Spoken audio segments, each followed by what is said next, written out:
Good morning, everyone. I'm Kim Stevenson, Senior Manager of Clinical Affairs, and on behalf of the Massachusetts Health and Hospital Association, welcome to today's webinar, After the Hospital, a new tool to finding the right post-acute care. A few logistics before we start. We will be recording this session for those who aren't able to join us live, and all lines will be in listen-only mode. If you have questions during the webinar, please enter them into the chat feature.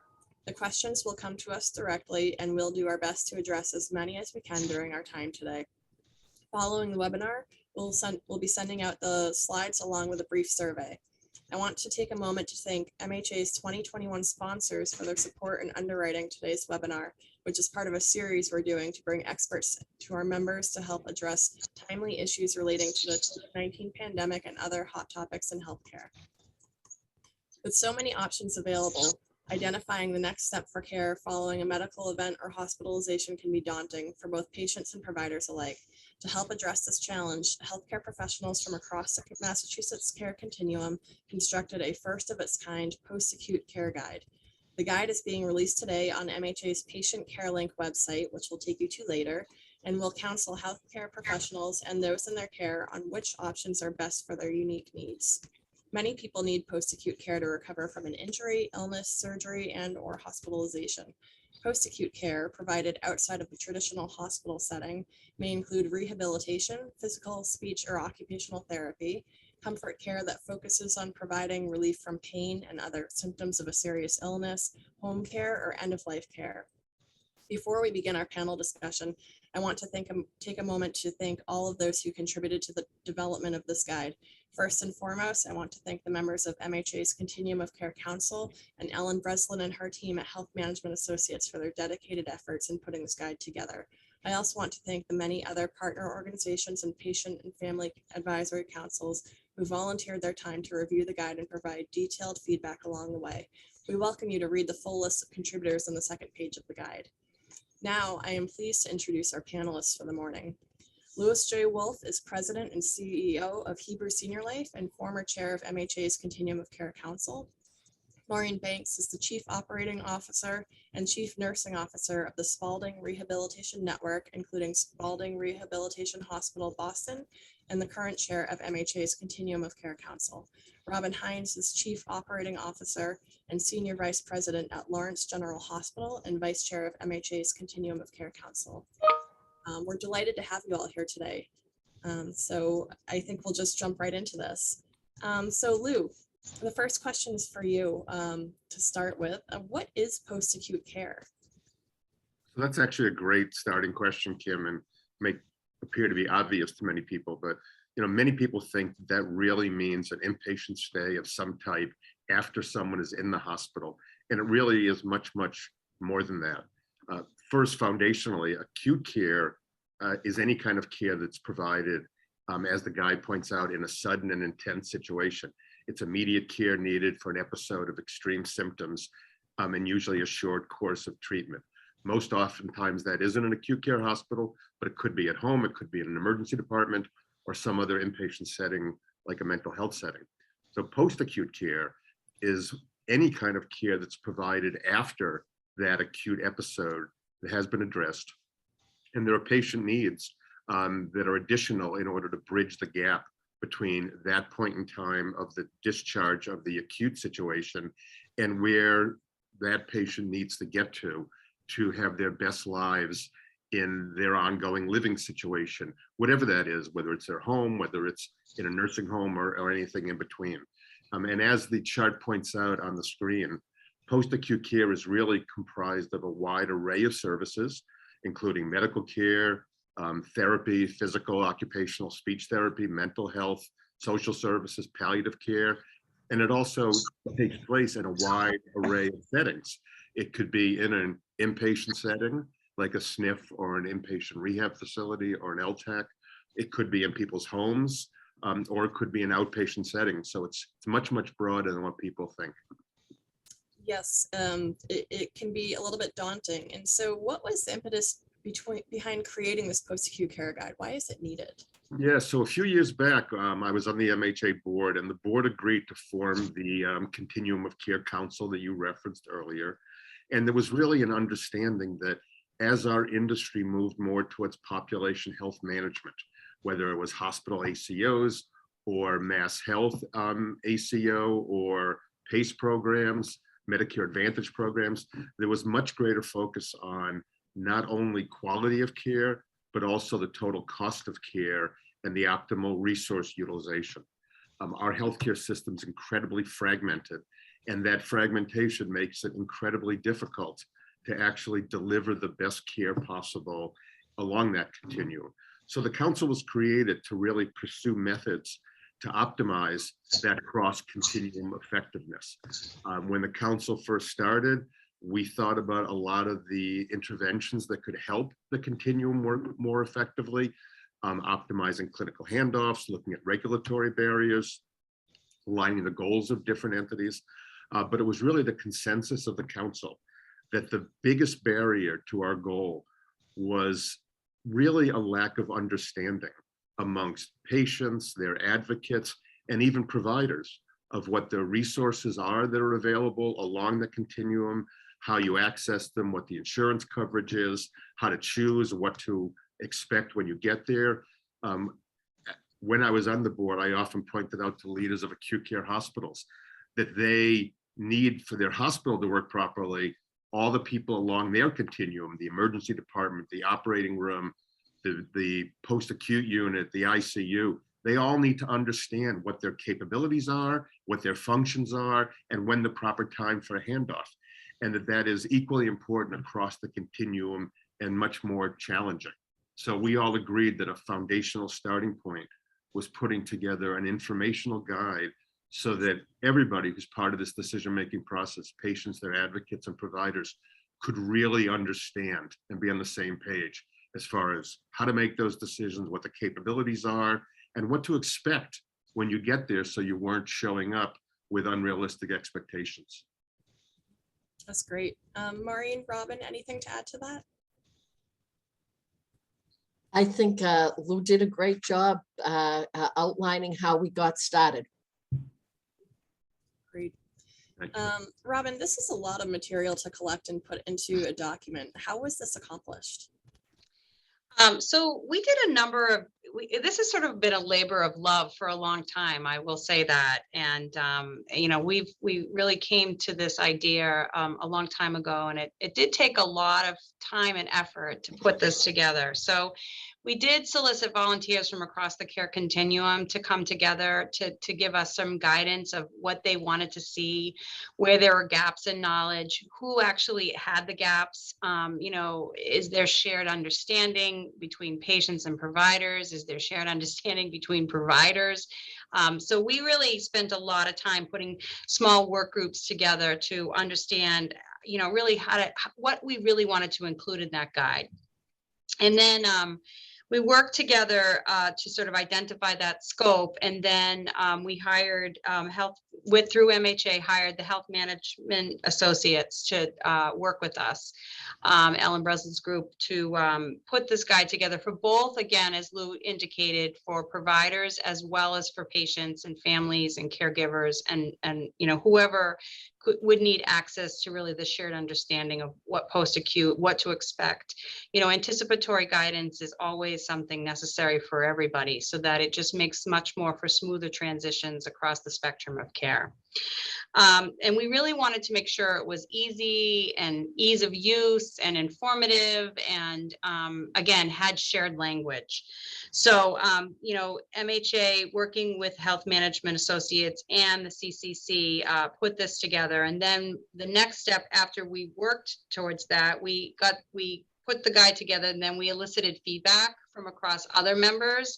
So we went to PFAC, we went to providers, we went to payers, we went to some small other work groups to just see if, you know, from case managers, just to get the feedback to understand, to make sure that we were really on the right track and that we were formulating an easy to understand guide that really could be of use for people. You know, we really spent a lot of time doing this. We want it to be useful, and we want it to be interactive, and we want people to feel like it's a tool to help guide them. We really spent a lot of time making sure that it was reading level appropriate, you know, because I think not everybody has the same ability to read, whether it, you know, generally more on the patient family caregiver side. But we just, again, wanted to make it easy.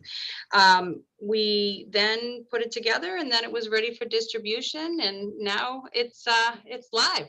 So I think, you know, it's great. I think it's interactive. I think there will be opportunity for us. I know Maureen will probably indicate that to change that along the way. And we're always open to feedback. So it's you know, unfortunately, when you put something like this out, it's sort of a snapshot in time, right?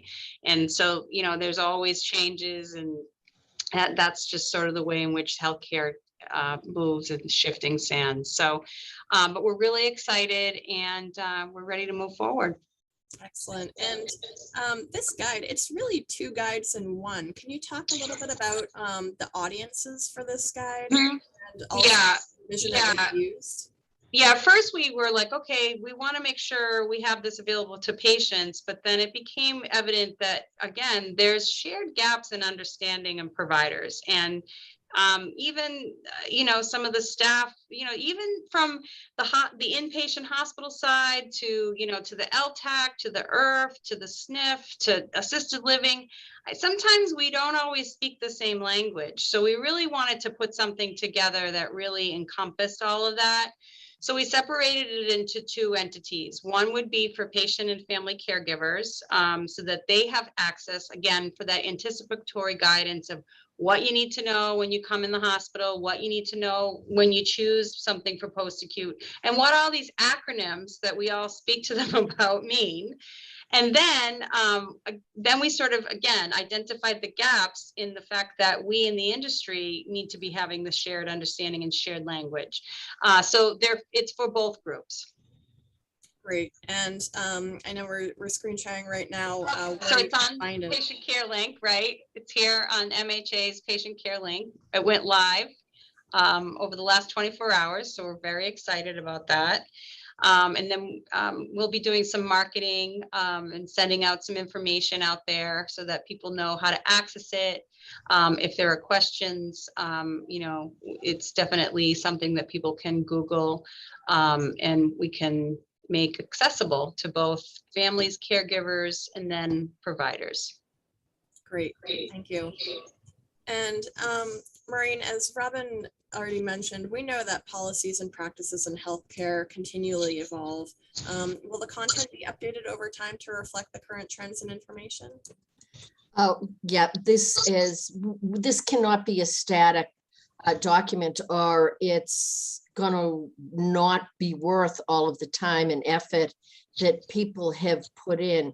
As Robin said, we've had many groups review this, but it's healthcare. The resources, the policies, the practices, CMS regulations are continually changing. So we are treating this as very much a live document. We will have a review ongoing, certainly annually, to make sure that the content is true content, or else it's not going to be worthwhile to people, obviously. But we also welcome your input, the user's input. You may know, as you look at the document, as you go on the site, you'll see, as Robin said, it's really 2 different tools, one for the patient family and one for care providers. So you may change things in how you're doing your case management work that we need to know about that's significant to update that portion. You may hear of a regulation, you know, in home care, or the hospice group may have information about something that's new and is more helpful than anything we've posted. we want to hear from you about that, although we will continually be updating the information. We'll also update, there's sections in there. What should you bring if you're going to an inpatient rehab facility?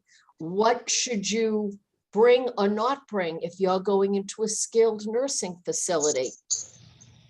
That information, again, we want to know, what have you changed that we should change in the document? It's only going to be as good as it is relevant. So we'll be on it, and we will take all of your input and incorporate it. Great. And can you talk a little bit about the ongoing work of the Continuum of Care Council and the current initiatives? I know it's kind of changing gears slightly, but I think it's a lot of important work that folks would be interested to learn about. Well, in addition to staying diligent with this, these live documents, we continue to do a lot of work around the lessons learned, how we've improved as a united healthcare system with what we've learned during COVID, the relationships that have been built between acute care and post-acute providers. We want to continue to reinforce and make sure that they become stronger over time. We are paying attention all the time to changes. How do we communicate with each other around, we spent an enormous amount of time around what's the vaccination status? When do you need to test or retest people before they are transferred from acute care to post-acute care? When don't you have to do that? Our skilled facility colleagues still have an extraordinary number of mandates through DPH, much more than acute care, that are challenges all the time. And to not foster these new relationships in communication would be a wrong thing. We're in a better place out of how we've learned to work together during COVID, and we want to continue that using the Continuum of Care Committee and the type of data that we collect and we share on an ongoing basis between acute and post-acute care. So Kim, if I could emphasize one thing that Robin and Maureen have said, I would imagine that there's a number of people watching the webinar who think this is really going to be helpful for patients and their family members. But I, as a professional, or my co-professionals, we got this. And I just want to point out that that is not true. This is an incredibly complicated continuum. There are changes all the time. And from the start, one of the real challenges that everybody in the continuum saw was that there are many, many pieces of advice that professionals give to patients, or they then use themselves as far as choosing the level of care, that are just not correct. So I would just really encourage everybody to dig into this guide, because you will learn things. You will see things that were misperceptions, and passing it along to others. The professional side of this is really, really important. And I think that's important too. I just want to add for, for our patients, as you indicated, Lou, I think like if, again, we're speaking the same language to people and we're providing that anticipatory guidance as providers and caregivers to patients and families, then it sets the patient up for success as they go across that continuum of care.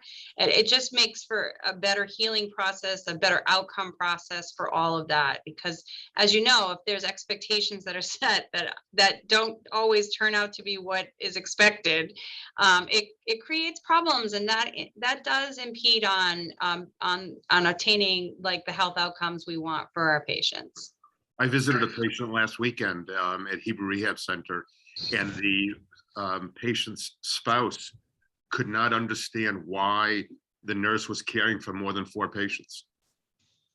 And I explained to her the differences between, the ratios in an ICU and a med-surg floor and posting. And she was like, oh, and she had said she felt so horrible because she gave the nurse a hard time, but no one ever told her that there was a difference. So it's just a small example. And on that note, Lou, everybody often thinks of nurses across the care continuum, but there's a lot of other people that are involved in patient care as well. Do you want to talk about the types of people that that patients might encounter in different settings, the different care team? I would Or say Maureen actually or Robin? Maureen might be better at describing that than I, but certainly you're absolutely right. There are a lot of other caregivers, certified nursing assistants, other people who provide much more of the care in post-acute than they do in acute care. But Maureen, why don't you take that? Well, sure. I mean, as a general statement, it's healthcare, I think, is always a team sport. Yeah. But in post-acute, where the stays are longer, there's a different emphasis and a different relationship. I'll start with nursing. I mean, the nurse skill mix with whatever your entity calls nursing assistants, Right. you know, CNAs, PCAs, home health aides, whatever, that ratio is very different than what is in acute care. I mean, you may see an 80% skill mix with RNs and a 20% of aides in acute care, and you may see a 50-50. In home care, it's a whole different structure around who's spending the most time with the patients. So that shifts. But it also, when you think about the rehabilitation component of post-acute care, which is a big piece of the post-acute sector, the therapy staff, PT, OT, speech. I mean, in inpatient rehab facilities, that's frequently the component that is the emphasis of the entire admission. It is, what's the therapy? That's why the patients are coming in the door. That's why they're walking out the door, is because of the therapy component of the team, with a much greater emphasis. We tend to forget the other clinical staff that is so critical. The pharmacists, the respiratory therapists, our nutrition colleagues, and, you know, the team meetings. Everything's done as a team so that there's all of the disciplines are contributing, looking at what are the barriers to getting this patient to where they need to be, to their maximum performance, their best outcome. And with any given patient, you don't know ahead of time who that critical member of the healthcare team is. For one patient, it could be the nutrition staff, Social worker. the social worker, our care managers, case managers, again, whatever term, care coordinators your facility uses. You know, that relationship, the person that clicks with the patient. And at Spalding, we always say, you know, helps them find their strength internally to move forward. There's no dictating which member of the team that is. So it's really hard to say that anything but the team approach is the most important thing. Agree with that. Thank you. And on the related note, how will this information be distributed to hospitals, patients, families, post-acute facilities? How will they get this guide? I know we showed it on our patient care link website, where we'll have it posted, but can you talk about any more strategies to get it out to folks and how it could be used? This would be for anybody. Oh, I mean, I know. Sorry. On the inpatient side, you know, I know that now that it's available, we'd like to send it out I really want to ensure that our staff have it from a case management, social service side, physical therapy, all the people in the hospital that help make the decision about what the next step is. And specifically, I, you know, really want to ensure that our hospitalist staff and our ED staff have it, because I think that's like, this is very rich, and it's, there's a lot of good information in here, and it can be used to just sort of educate yourself, or can be used as a tool. So I think that in terms of what we could do, just, you know, in our own organizations, I think internal distribution is key, and making sure that that's happening. But I know you said, and we've talked about this from a marketing standpoint, we'll get this out through like, the case management work group or MHA, some of the other work groups that we have that MHA has. I know that we'll be able to distribute that along the way. But I think we also have to do a cascading, internal thing in our own organizations to make sure the word gets out. Great.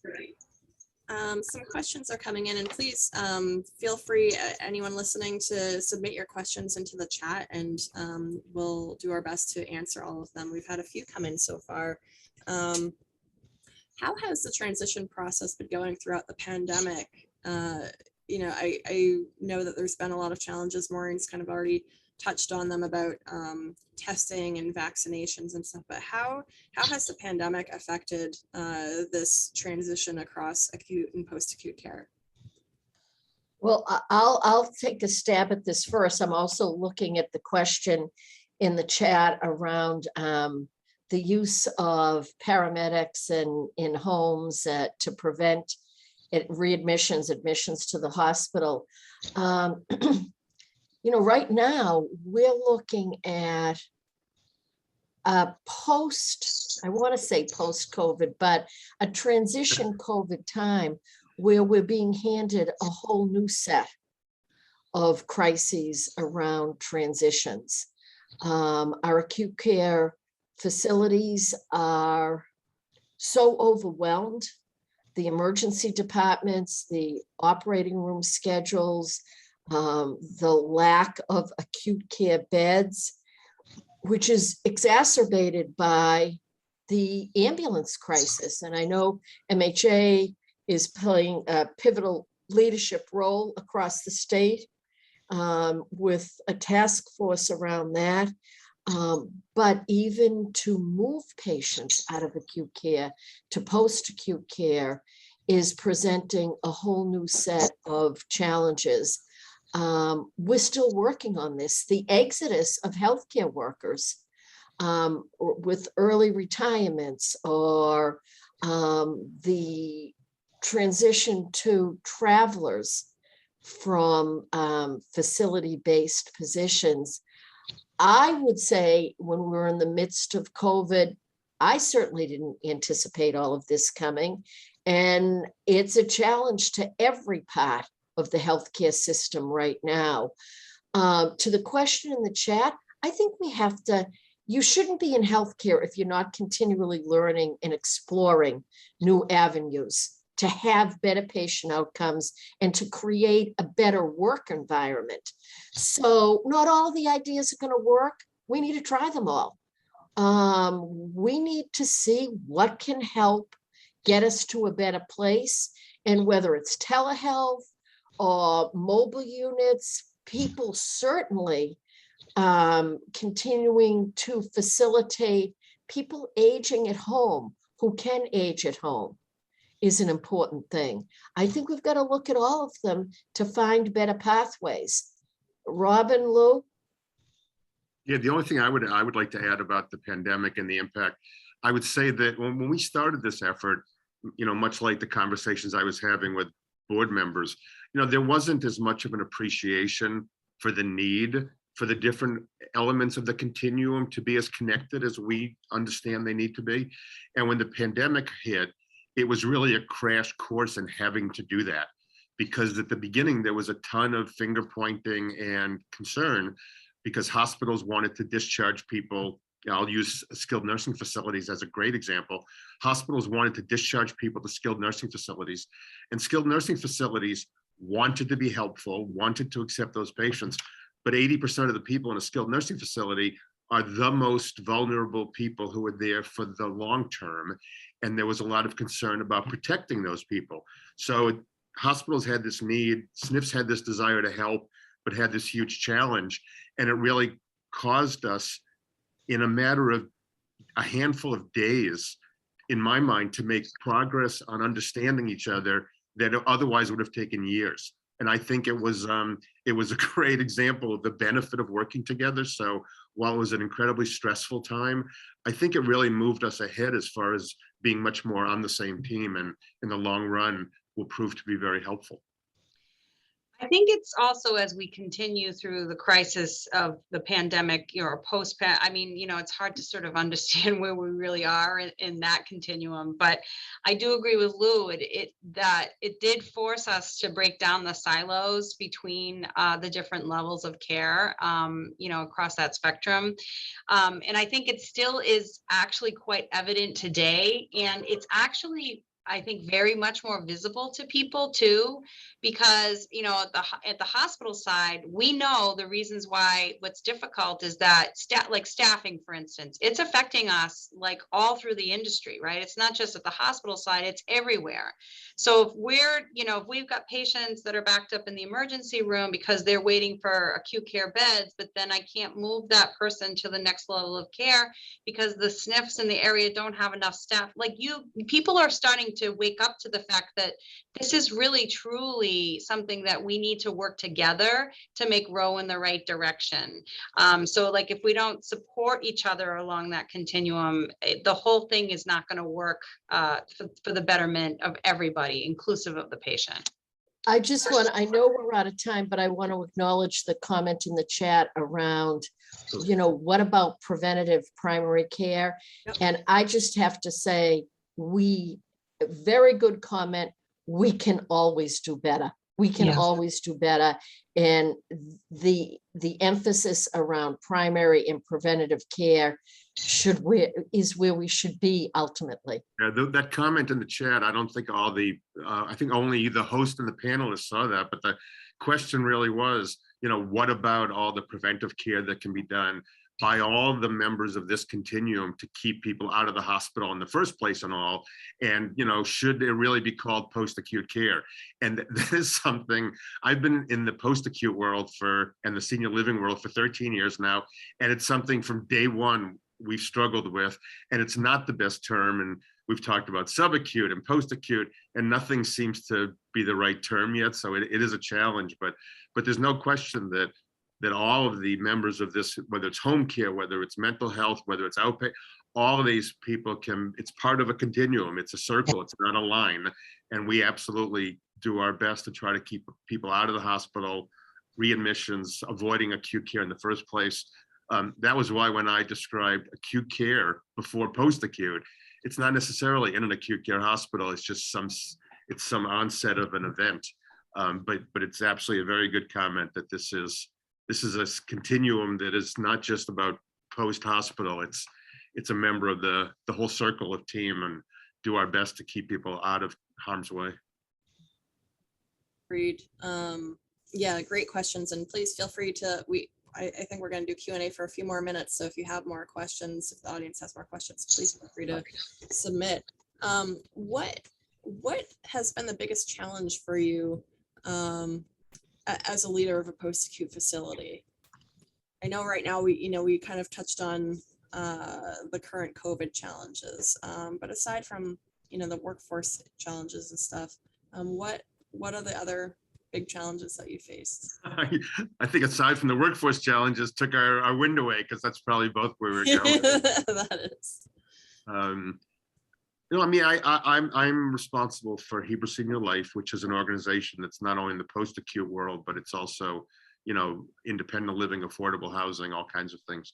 And I do think it, very appropriate, and maybe it's my mindset is on our post-acute guide, but I think one of the biggest frustrations, and it also speaks to the question that was asked about the role of post-acute care and whether it's the right name, but having everybody across the continuum, particularly the acute care hospital people, understanding the incredible value that the rest of the continuum can provide. I think typically, and I was in the acute care world for 15 years, so I'm not pointing fingers. When I first came to Heber Senior Life, one of the questions here was, when you were in North Shore Medical Center, how did you decide where patients would go and stuff? And the answer was, I had no idea where they went. 13 years ago, we didn't care. But there is a real lack of understanding in the acute care world of all the value that can be brought in post-acute care, in assisted living, in housing, in home care, in palliative care and hospice. So I think one of the biggest challenges in my mind is is elevating all the other providers into that mindset and recognizing how this is such a team sport and how much great value can be brought by the other components of the continuum. Lou, I want to take that point and add to it a little bit. I guess if there's a silver lining of this pandemic, it's that I really think that it has increased coordination and collaboration across the entire continuum. And I know that we've had the Continuum of Care Council for a number of years now. But during early in the pandemic, and I know that you and Robin were in the weeds, jumping into this, MHA created a post-acute transitions of care and emergency preparedness work group. That also, it was a much broader array of folks than just the Continuum of Care Council. Right. And that group has really, it's still going, it's going to keep going. But can you talk about how just the coordination and collaboration across the network, across providers and team members, as you just mentioned, is, kind of really expanded? Yeah, I mean, to start that off, I think when we formed this council, one of the big decisions right off the bat was the willingness to have non-MHA members as members of the council. Like I suggested that we have home care providers and SNF providers and pharmacy, and that was like, well, they're not dues paying members. So even that was a hump to get over, to recognize that to have this really work, we needed to be inclusive, and that was a step forward. But there's no question, Kim, that like I said, when it hit the fan, people really recognized how much they needed each other, and it made a huge difference. And people were flexible, and people bent, what they felt as though the regulations were. And we went to the state, and I do believe that it was a big step forward. And I hope that as we move forward, there isn't a return to prior normalcy, which I don't think that'll happen. But I do think we made a ton of progress. Great.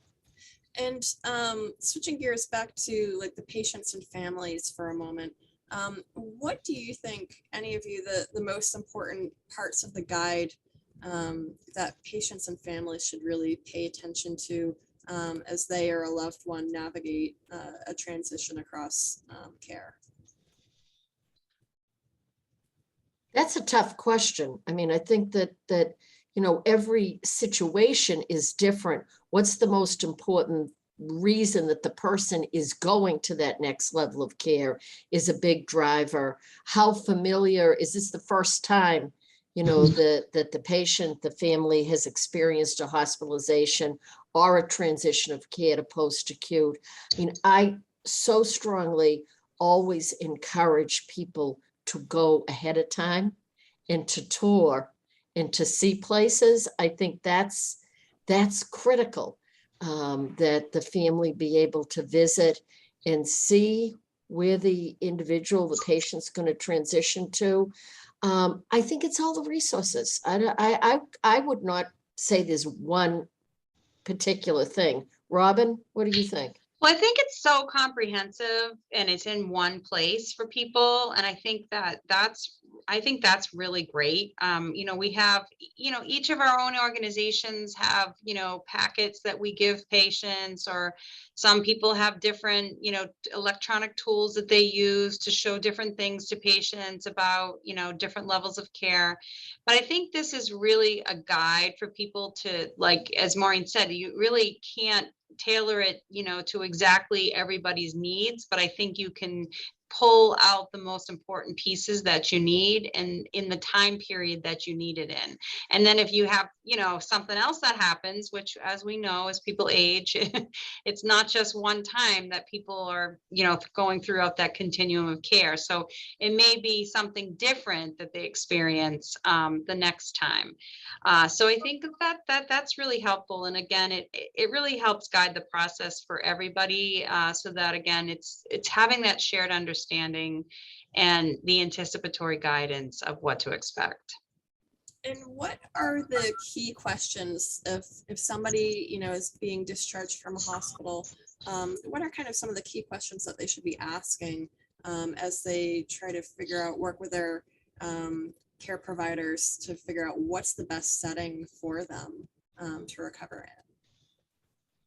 Well, I could start that because I think Maureen did a great job earlier talking about the team and how who you see most depends on what you need. So to me, the biggest questions are, what is it that I, as a patient or my family member, needs? What is it that, why am I going to this, why do I need post-acute care?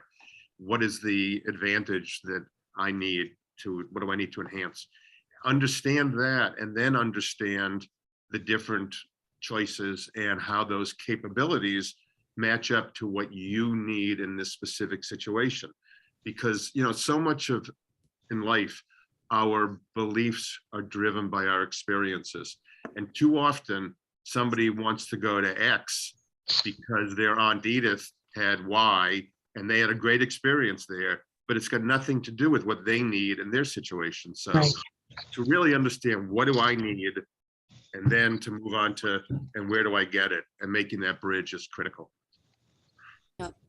And can you talk about, I know this is a tricky topic for a lot of folks just because there's so many different options and considerations, but talk about how looking at insurance and how that can affect decisions and what's covered and what's not, just the wide variety there and how that's captured in the guide. We had a lot of discussion around that because everybody has different payers, right? So it was trying to make it as encompassing as possible without, saying, okay, this is exactly what to expect, because everybody sometimes has their own policies and bylaws and protocols that I do think that you do have to sometime as a patient rely on, like, your discharge plan or your social worker to really help guide you through the process. And sometimes as providers, I mean, I, as a case manager for many years, like, I'd find out, oh, this person has this insurance, and then I have to jump through these hoops in order for this to happen. So we're trying to make it as accessible and outline for people. Like, no, we did provide different information for different insurance companies in here. I think we talked about Medicare, we talked about TRICARE. I know we probably may have missed out on some. Again, policies and bylaws change. As Maureen says, regulatory requirements change. We're going to really try to keep up with that and make sure that's reflective in here. One thing as a case manager, I would always say is probably best for the patient or the family to call their insurer to understand what they have as benefits available to them. But sometimes that can get confusing as well. So I think we tried to make it as clear as possible without, going into every single detail. Agreed. Well, thank you all so much. I know we're approaching time. So Lou, Robin, Maureen, we really appreciate you taking the time to talk with us today, and also just your contributions to the guide and to ongoing work across the continuum. Really valued members here. And thanks everybody for attending. Please check out our website for more information on upcoming virtual events and webinars, and we will be sending out an evaluation which will ask about what additional topics you'd like to hear more on. So thanks everybody, and remember, the guide is available on our Patient Care Link website, which was the link was put in the chat. Mark your calendars, we've got an upcoming event, the annual Women's Leaders in Healthcare Conference, and we look forward to seeing you at a future webinar. Thanks everybody. Thanks. Thanks.